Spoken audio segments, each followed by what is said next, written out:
Voyant que deux héros se présentent, Takamine décide d'organiser un vote pour déterminer lequel des deux obtiendra le rôle de prince. Au final, les élèves choisissent Seiya plutôt que Shirota. De retour chez lui, Shirota remarque que Takamine est de mauvaise humeur et lui demande si elle compte vraiment faire de Seiya son second placard. Takamine répond qu'elle plaisantait, car elle cherchait à provoquer Shirota pour qu'il s'empresse de devenir prince. Mais comme il n'y est pas parvenu, Shirota s'est vu confier le rôle de garde du prince, ce qui lui suffira à remplacer Takamine lorsqu'elle aura besoin d'utiliser son pouvoir. Après tout, la garde du prince a également beaucoup de temps à l'écran, ce qui facilite le processus. En regardant Takamine, Shirota remarque qu'elle avait déjà tout planifié, et il demande alors lequel des élèves a voté pour lui comme prince, sachant que la grande majorité a voté pour Seiya. À cette question, Takamine répond que quelqu'un de très curieux a probablement voté pour lui. Les jours passent, les élèves répètent intensément pour la pièce qui sera jouée au festival culturel. Soudain, Takamine annonce à tout le monde que la pièce sera jouée le lendemain et demande aux élèves d'aider ceux qui rencontrent des difficultés. Quant à Shirota, Takamine l'appelle pour l'aider à préparer la décoration de l'escalier qui nécessite quelques finitions. Pendant ce temps, un groupe d'élèves remarque Takamine lui demandant de l'aide pour quelque chose, et jaloux, il le considère comme un paria qui ne mérite même pas son attention. L'un des garçons en déduit alors que le président a pitié de Shirota et décide de lui parler un peu. En entendant cela, Shirota se souvient que Takamine ne lui parle généralement pas en public et comprend donc la réaction étonnée des élèves. Alors qu'il travaille, Shirota est interrompu par une jeune fille en colère qui s'approche de lui pour critiquer sa peinture de l'éclairage du château, affirmant qu'il ressemble à celui de Takamine. Désespéré, Shirota tente de régler le problème au plus vite, mais la jeune fille lui répond qu'ils n'ont pas le temps et lui conseille de laisser tomber. Takamine, quant à elle, profite de l'occasion pour utiliser son pouvoir et remonter le temps, avant que Shirotine ne commence à peindre le décor avec elle. Après cela, Takamine l'invite à l'écart pour discuter et lui explique que la scène de l'escalier est celle où elle perd sa chaussure dans la pièce, et qu'elle lui demande donc de le rendre parfait. Sur ce, Takamine lui ordonne de lui enfiler sa culotte immédiatement. Mais avant qu'il puisse faire quoi que ce soit, Shirota entend un élève appeler le président. Takamine s'approche alors de la jeune fille et lui demande ce qu'elle veut. Celle-ci l'appelle alors pour l'aider dans une scène. Mais lorsqu'elle remarque Takamine parler dans un coin de la porte, l'élève lui demande pourquoi elle fait ça. Takamine dit simplement qu'il répare un problème survenu à l'arrière du plateau. Pendant ce temps, Shirota en profite pour l'habiller et se demande comment Takamine parvient à se comporter normalement même dans une telle situation. Soudain, Takamine se dirige vers les autres élèves pour les aider à ranger les plateaux. Shirota remarque que sa culotte est sur le point de tomber, car il a encore mal mise. Il va ensuite voir Takamine et lui explique que la culotte est encore à moitié faite. Cependant, Takamine dit qu'elle a déjà mise en place, en utilisant uniquement la force de ses fessiers et de ses cuisses pour l'ajuster. Cela dit, elle dit à Shirota de la mettre correctement la prochaine fois.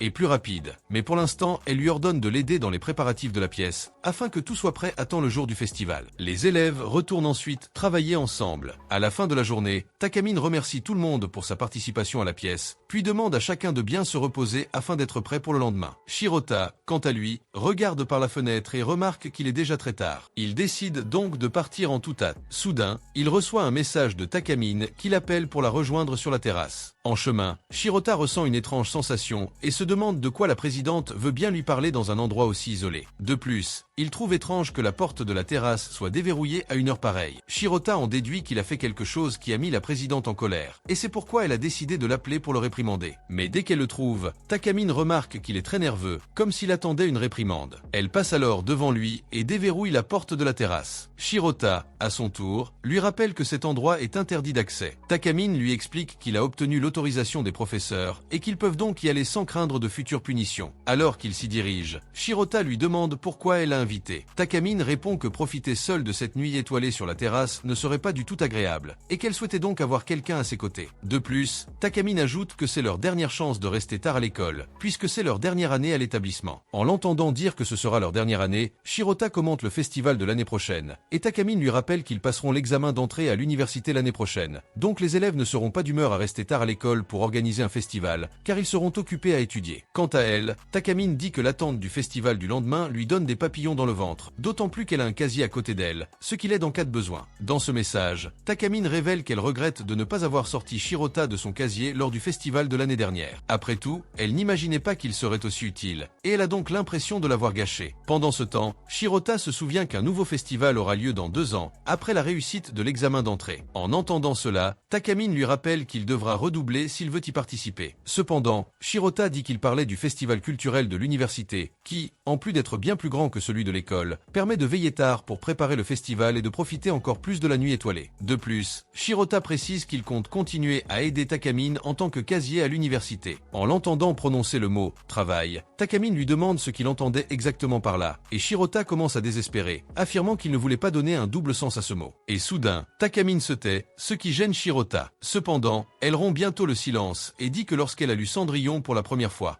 elle s'est un peu énervée parce que le protagoniste veut toujours quelque chose, mais ne fait jamais rien pour atteindre ses objectifs, ce qui pour Takamine est la pire façon d'agir, étant donné que dans la vraie vie, une fée marraine n'apparaîtra pas pour exaucer notre souhait. Mais en même temps que Shirota était irrité par Cendrillon, il parvenait aussi à la comprendre, car son manque de courage, combiné à son orgueil, rendait les choses vraiment difficiles. Cela dit, Takamine se dirigea vers Shirota, lui prit la main et tenta de lui dire quelque chose. Mais avant qu'elle puisse dire ce qu'elle voulait vraiment, Shirota sentit sa main froide et en déduisit qu'elle voulait rentrer, à cause du rhume qu'elle avait d'attraper. Cependant, Takamine répondit que ce n'était pas exactement ce qu'elle voulait dire, mais Shirota insista, puis lui donna son manteau et se dépêcha de partir. Le lendemain, Takamine convoque tous les élèves pour une dernière lecture du scénario. Soudain, les élèves remarquent que Seiya, le prince de Takamine, n'est pas encore arrivé et en déduisent qu'il est simplement arrivé en retard. Shirota, quant à lui, se tient dans un coin isolé et transpire à grosses gouttes, car même s'il n'a que 2 répliques dans toute la pièce, cela suffit à le rendre mort de l'intérieur. Voyant sa nervosité, Takamine l'attrape par le bras et commence à le traîner quelque part. Shirota lui demande alors où elle l'emmène, et Takamine répond simplement qu'elle ne peut pas le rendre aussi nerveux. Elle décide donc de l'emmener profiter d'une attraction pour se détendre un peu. En entendant cela, Shirota se sent inquiète pour lui. Cependant, Takamine lui répond qu'en réalité, elle ne s'inquiète que de ne pas le laisser gâcher la pièce à laquelle elle participe, car même si Shirota a obtenu un petit rôle, Takamine veut s'assurer que la pièce soit parfaite. Pendant ce temps, les élèves remarquent Takamine tenant la main de Shirota, un simple figurant exclu du cours, et cette scène les irrite. Shirota se précipite alors dans l'une des attractions, histoire de se débarrasser des regards noirs des élèves. Il pénètre ensuite dans la maison des araignées, un endroit sombre et terrifiant où Shirota se sent plus en sécurité, persuadé que les élèves n'y iront pas, ce qui protégera Takamine des rumeurs indésirables. Mais en regardant de côté, Shirota remarque que le président a visiblement peur de cet endroit. Il suggère alors qu'il quitte la maison des araignées et se rende à une attraction plus légère. Cependant, Takamine tente de se faire passer pour une fille coriace et continue de déambuler, essayant de montrer qu'il n'a peur de rien, jusqu'à ce qu'un zombie surgisse par l'une des portes, effrayant Takamine immédiatement. Elle utilise alors son pouvoir pour remonter le temps avant d'avoir peur et explique qu'elle s'est effrayée volontairement, pensant que Shirota serait plus calme en voyant quelqu'un d'autre plus effrayé que lui. Cependant, alors qu'elle se dirigeait vers la sortie de la maison, une araignée agrippa la jambe de Takamine, lui causant une nouvelle frayeur. Elle commença à se frotter contre Shirota, sautant sur lui pour éviter d'être maudite. Soudain, Takamine se mit à courir et se retrouva prise dans les fausses toiles de la maison où les melons étaient exposés. Shirota se précipita pour la sortir de là, mais au milieu de la scène, il entendit des voix d'élèves s'approcher. Pour empêcher les filles de voir Takamine dans cet état, Shirota se plaça devant elle et se comporta comme un monstre de la maison, essayant de les effrayer. Et même s'il n'y parvint pas, Shirota réussit au moins à les faire partir, dégoûté par son visage. De retour en classe, Takamine découvre que Seiya n'est pas encore parti. Soudain, il réapparaît, le bras et la jambe cassés, et raconte avoir eu un accident avec un camion. Takamine décide alors de confier le rôle de prince à Shirota.